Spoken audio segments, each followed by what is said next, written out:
So ayan Mars, magandang hapon po sa lahat. Andito pa ako ngayon Mars sa Lake Panlabuhan. Yan. Ayan Mars, nandito ako ngayon sa Lake Panlabuhan. Ayan oh. Dito po sa may likuran ko Mars oh. Sobrang lawak po talaga ng lake na to Mars. Ayan oh. Katakot. Ayan Mars, so ito muna yung update natin ngayon oh.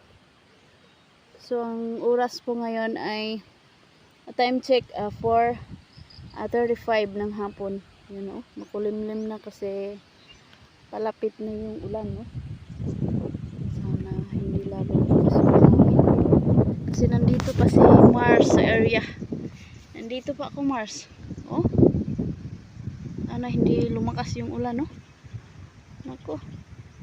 Mahirap na kung mabasa itong ano natin. Cellphone o makulimlim no. Saka dito na side ay water cabbage. So shout out po. Ayan, akala niyo nakaupo si Mars o nakatayo. Nakatayo.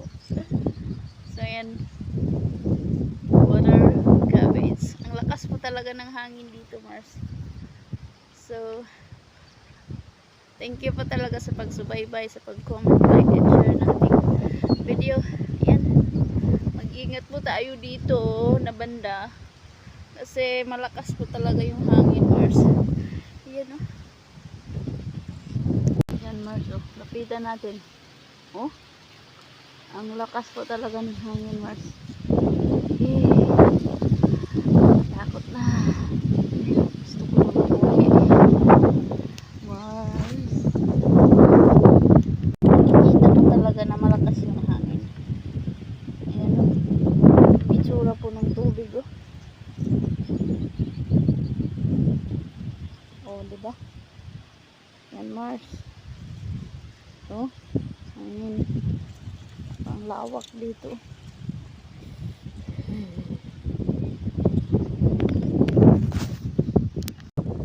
So, bukas Mars, abangan nyo yung pagpandaw naman ulit natin ng Baxnet no.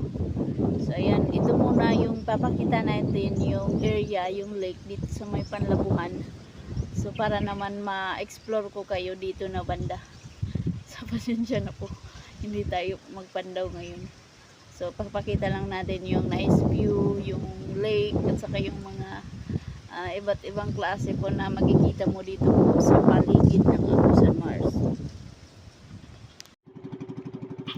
Ayan Mars, kung makikita nyo, ito po yung pinakamalawak dito sa may Lake Panlabuhan. So dito po ay dito kami magpandaw kapag pahupa na po yung tubig Mars. So ngayon Mars na panahon ay hindi kami makapagpandaw dito kasi sobrang lalim pa po talaga ng tubig dito na banda. Ayan o, kung makikita nyo ang lakas ng alon.